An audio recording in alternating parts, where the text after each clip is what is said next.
मला फक्त ओबीसींचं नाही सर्व समाजाचं नेतृत्व करायचंय। ओबीसी मराठा संघर्ष कमी करण्यासाठी मी प्रयत्नशील। एका वृत्तपत्राच्या कार्यक्रमात मंत्री पंकजा मुंडेंचं वक्तव्य। औरंगजेबाची कबर हटवली पाहिजे असं आम्हालाही वाटतं। काँग्रेसच्या काळामध्ये पुरातत्व विभागाकडून औरंगजेबाच्या कबरीला संरक्षण, कबर संरक्षित असल्यानं काही गोष्टी कायद्यानं कराव्या लागतात। मुख्यमंत्री फडणवीसांचं वक्तव्य।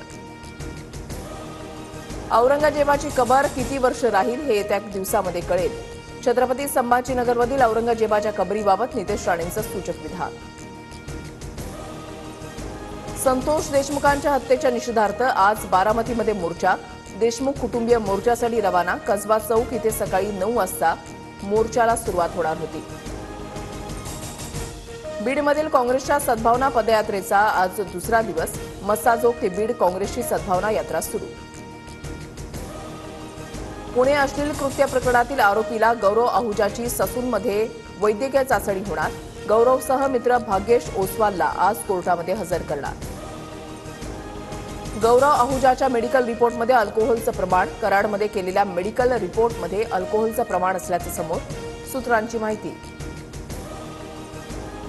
मी सर्वांच्या संपर्कात। भाजपच्या संपर्कात आहात का या पत्रकारांच्या प्रश्नावर जयंत पाटलांचं उत्तर।